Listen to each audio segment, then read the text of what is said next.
Hello friends, आप सभी का बहुत बहुत स्वागत है आपके अपने चैनल हाई फाई स्टडी पे। कैसे हो आप लोग? आई होप आप लोग अच्छे होंगे।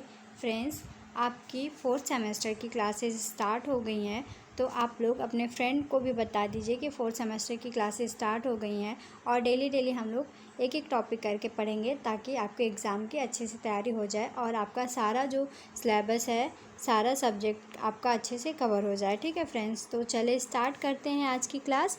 फ्रेंड्स, आज ये आपकी पहली क्लास है। आज हम लोग पढ़ेंगे इंग्लिश। इस क्लास में आप लोगों को इंग्लिश का सिलेबस तो पता ही होगा। आई होप आप लोगों को अपना इंग्लिश का सिलेबस पता होगा कि हमें इंग्लिश में क्या क्या पढ़ना है, कौन कौन से टॉपिक्स पढ़ना है। अगर आप लोगों के पास सिलेबस नहीं है तो उसका वीडियो मैंने बनाया है, वहाँ से आप लोग जाके देख लीजिए कि आप लोगों को 4th सेमेस्टर में इंग्लिश में क्या क्या पढ़ना है। ठीक है फ्रेंड्स, तो चलिए आज की क्लास स्टार्ट करें। देखिए फ्रेंड्स, आपका जो पहला चैप्टर है उसमें हम लोगों को अप्रोच पढ़ना है, टेक्निक पढ़ना है और मेथड पढ़ना है। जो टीचिंग इंग्लिश के अप्रोच कौन कौन से हैं, टेक्निक कौन से हैं और मेथड कौन कौन से मेथड है, उसको हम लोगों को पढ़ना है। ठीक है फ्रेंड्स, तो चलिए स्टार्ट करें आज की क्लास। फ्रेंड्स देखिए, ये आप लोगों ने सेकेंड सेमेस्टर में थोड़ा बहुत इसके बारे में पढ़े होंगे कि अप्रोच क्या है, मेथड क्या है। ये क्योंकि ये सेकेंड सेमेस्टर में भी दिया है, तो आई होप आप लोगों ने थोड़ा बहुत इसके बारे में पढ़ा होगा। ठीक है, तो चलिए स्टार्ट करते हैं, देखते हैं कि अप्रोच क्या है। देखिए फ्रेंड्स, अप्रोच क्या होता है?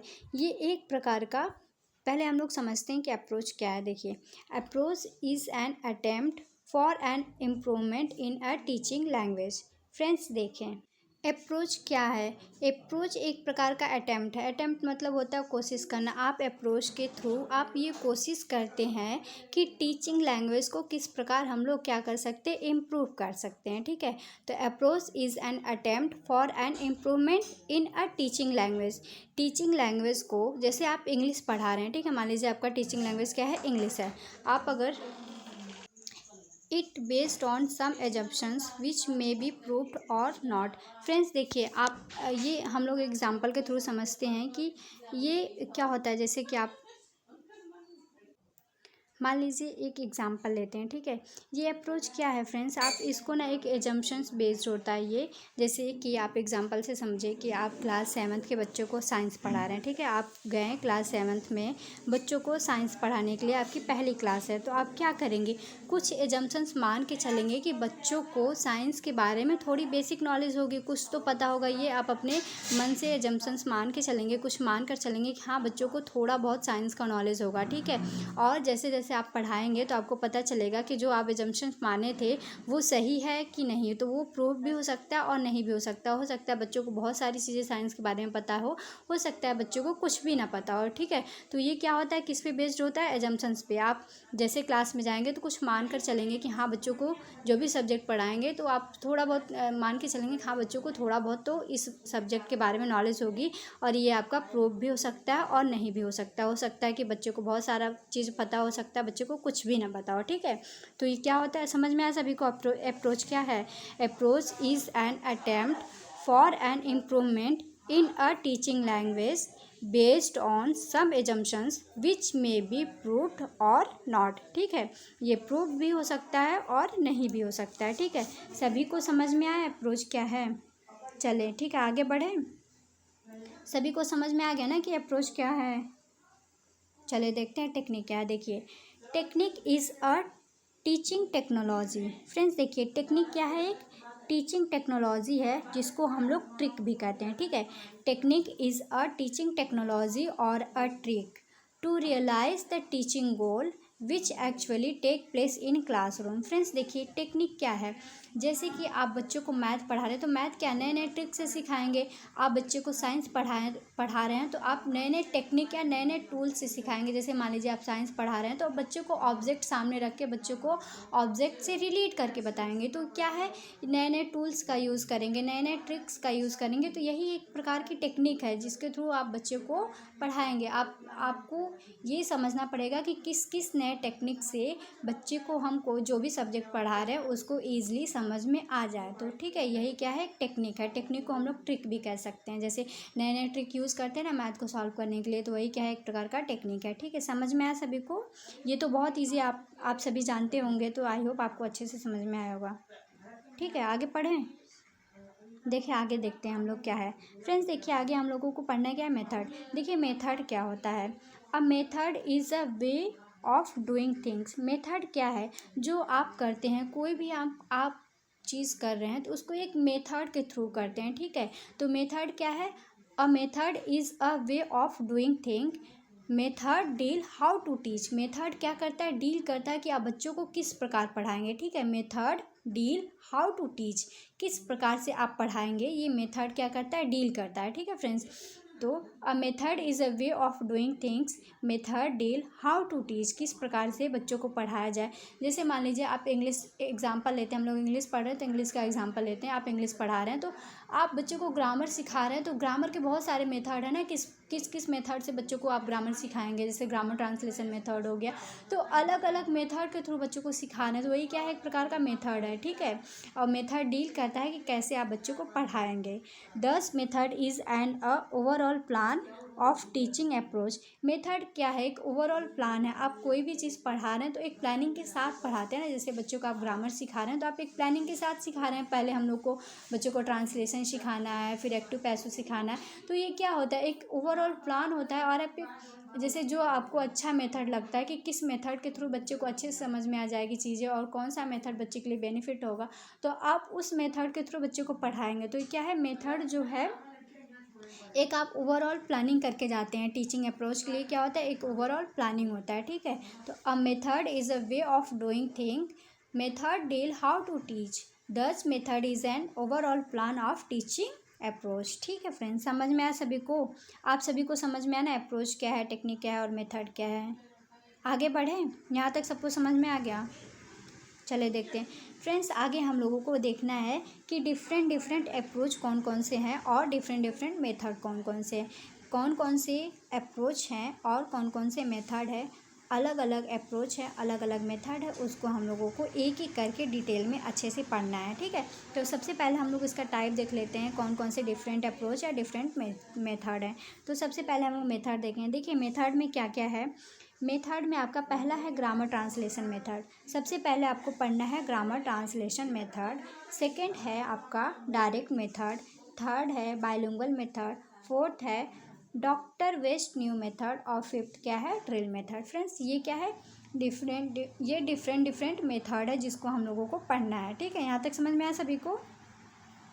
ये क्या है, डिफरेंट मेथड है जिसको जो हम लोग इंग्लिश में यूज़ करके बच्चों को टारगेट लैंग्वेज जो हमारा जो टीचिंग लैंग्वेज है उसको बच्चों को पढ़ाएंगे, ठीक है। इंग्लिश जैसे हम इंग्लिश पढ़ रहे हैं तो इंग्लिश बच्चों को पढ़ाना है तो ग्रामर ट्रांसलेशन मेथड के थ्रू पढ़ा सकते हैं, डायरेक्ट मेथड के थ्रू पढ़ा सकते हैं, बाइलिंगुअल मेथड यूज़ कर सकते हैं, डॉक्टर न्यू मेथड यूज़ करते हैं और ड्रिल मेथड भी यूज़ कर सकते हैं, ठीक है फ्रेंड्स। तो ये क्या है, मेथड के अलग अलग टाइप हैं। उसी प्रकार अप्रोच है, ठीक है। उसी प्रकार क्या है, अप्रोच है, डिफरेंट अप्रोच है। देखिए इसमें कौन कौन से अप्रोच है हम लोग को जो पढ़ना है। स्ट्रक्चरल अप्रोच है, सिचुएशनल अप्रोच है, ओरल अप्रोच है और कम्युनिकेटिव अप्रोच है। ये सारे अप्रोच है, इसके थ्रू हम बच्चों को कैसे पढ़ाएंगे इंग्लिश, वो ये एक एक करके हम लोग डिटेल में पढ़ेंगे इसके बारे में, ठीक है। तो चलिए आगे बढ़े, आगे स्टार्ट करें कि मेथड कौन कौन से मेथड के जो टाइप्स हैं। जैसे पहला ग्रामर ट्रांसलेशन मेथड है, तो स्टार्ट करें पहला ग्रामर ट्रांसलेशन मेथड। यहाँ तक सबको समझ में आ गया ना। अगर आ गया तो कमेंट बॉक्स में कमेंट करके बता दीजिएगा कि आप सभी को समझ में आ गया है, ठीक है फ्रेंड्स। चलिए आगे बढ़ते हैं। अगर फ्रेंड्स वीडियो ज़्यादा फास्ट लगे तो आप लोग थोड़ा स्लो करके देख लीजिएगा। आई होप आपको अच्छे से समझ में आएगा। थोड़ा सा मैंने फास्ट कर दिया, ठीक है। अभी स्लोली पढ़ाएंगे अच्छे से ताकि आप लोगों को समझ में आए, ठीक है। चलिए देखते हैं। देखिए पहला हम लोगों को क्या पढ़ना है, ग्रामर ट्रांसलेशन मेथड, ठीक है। देखिए फ्रेंड्स, यहाँ से क्वेश्चन आपके एग्ज़ाम में ऐसे पूछेगा कि ग्रामर ट्रांसलेशन मेथड के मेरिट क्या है और डीमेरिट क्या है, ठीक है। तो हम लोगों को मेरिट डीमेरिट पूछेगा या फिर पूछ लेगा ग्रामर ट्रांसलेशन मेथड होता क्या है, ठीक है। इसमें कैसे बच्चों को पढ़ाया जाता है, ठीक है। तो सबसे पहले हम लोग देखेंगे कि ग्रामर ट्रांसलेशन मेथड को अदर किस किस नेम से जानते हैं। देखिए इसको ओल्डेस्ट मेथड भी कहते हैं। जो ग्रामर ट्रांसलेशन मेथड है ये सबसे ओल्डेस्ट मेथड है। इसको क्लासिकल मेथड भी कहते हैं और ट्रेडिशनल मेथड भी कहते हैं। ये तीन इसका क्या है, आप लोग जैसे आप लोग का एक निकनेम होता है ना, तो वैसे इसका भी तीन निकनेम है। इसको ओल्डेस्ट मेथड भी कहते हैं, और क्लासिकल मेथड भी कहते हैं और ट्रेडिशनल मेथड भी कहते हैं, ठीक है। तो ये इसका क्या है, 3 अदर नेम है, ठीक है। समझ में आया सभी को? देखते हैं, चले आगे बढ़ें। देखिए ग्रामर ट्रांसलेशन मेथड का यूनिट क्या होता है, बेसिक यूनिट क्या होता है। इसका बेसिक यूनिट होता है वर्ड, ठीक है फ्रेंड्स। इसमें हम लोग वर्ड टू वर्ड चलेंगे, ठीक है। ग्रामर ट्रांसलेशन मेथड में वर्ड टू वर्ड चलेंगे, इसलिए इसका जो बेसिक यूनिट हो जाता है वो क्या हो जाता है, वर्ड हो जाता है, ठीक है। और वर्ड को हम लोग जोड़ जोड़ के सेंटेंस को समझते हैं, तो इसके लिए इसका जो वर्ड होगा क्या हो जाएगा, सेंटेंस हो जाएगा ट्रांसलेट इन मदर टंग। जो सेंटेंस होता है उसको हम लोग क्या करेंगे, वर्ड टू वर्ड ट्रांसलेट करेंगे, किसमें, मदर टंग में, ठीक है। इसलिए इसका बेसिक यूनिट क्या है, वर्ड, क्योंकि इसमें वर्ड टू वर्ड ट्रांसलेट करके बच्चों को समझाया जाता है सेंटेंस को, ठीक है। समझ में आया यहाँ तक? आगे बढ़ें। समझ में आ रहा है आप सभी को? अगर समझ में आ रहा है तो कमेंट बॉक्स में कमेंट करके बता दीजिएगा। चले आगे देखते हैं। देखिए, teacher teach every sentence and translate every sentence into mother tongue through word by word. Teacher क्या करेगा, देखिए फ्रेंड्स, ग्रामर ट्रांसलेशन मेथड में टीचर एवरी सेंटेंस को ट्रांसलेट करेगा बच्चे का जो मदर टंग होगा, ठीक है। जैसे आप जो जिस भी सिटी में रह रहे हो वहाँ का जो मदर टंग होगा, टीचर क्या करेगा, सारे सेंटेंस को ट्रांसलेट करेगा वर्ड टू वर्ड, ठीक है। वर्ड टू वर्ड बच्चे के मदर टंग में ट्रांसलेट करके उसको समझाएगा, ठीक है। Teacher teach every sentence and translate every sentence into mother tongue through word by word.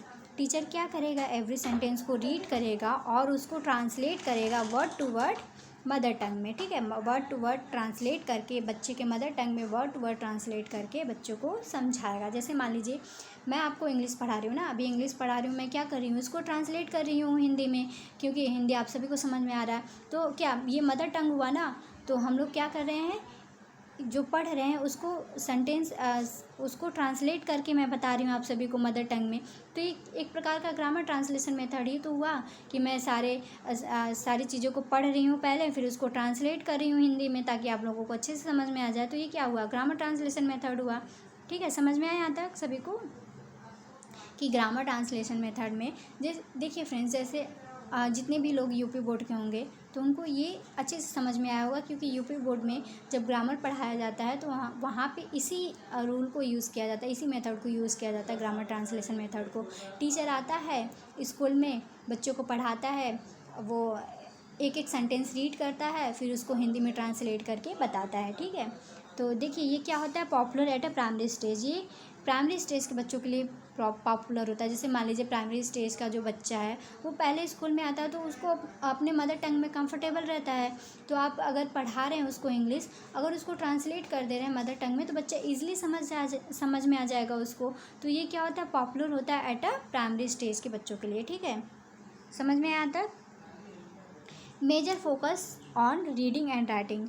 Major focus किया जाता है किस पे, रीडिंग और राइटिंग पे, ठीक है।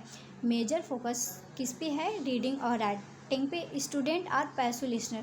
फ्रेंड्स देखिए, आप क्लास में गए, बच्चों को आप रीड कर रहे हैं, उसको ट्रांसलेट करके समझा रहे हैं बच्चों, तो बच्चा क्या करेगा, पैसिव लर्नर होगा। बच्चा बस चुपचाप से क्लास में सुनेगा, तो बच्चा क्या है यहाँ पे, पैसिव लर्नर है ना, बच्चा एक्टिव नहीं है ना, क्वेश्चन नहीं पूछ रहा है, आप बस बच्चों को जो समझा रहे हैं बच्चा चुपचाप से सुन के समझ रहा है। तो यहाँ क्या है, बच्चा जो है क्या है, पैसिव लर्नर है, ठीक है। इसका डायरेक्शन क्या होता है, नोन टू अननोन। इसमें आप नोन टू अननोन चलते हैं, ठीक है।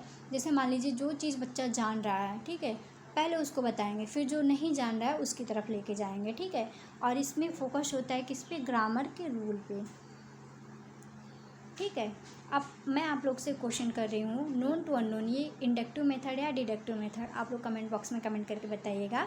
Known to known inductive method है या डिडक्टिव मेथड है, ठीक है। तो आप लोगों के लिए ये आप लोग का होमवर्क है। आप लोग होमवर्क नहीं, आप अभी तुरंत कमेंट बॉक्स में कमेंट करके बताइए known to unknown inductive method है या डिडक्टिव मेथड है, क्योंकि आप सभी तो पढ़े होंगे, आपको अच्छे से पता होगा इंडक्टिव मेथड में क्या होता है और डिडक्टिव मेथड में क्या होता है, ठीक है। तो कमेंट बॉक्स में चलिए जल्दी से कमेंट करके बताइए क्या है ये।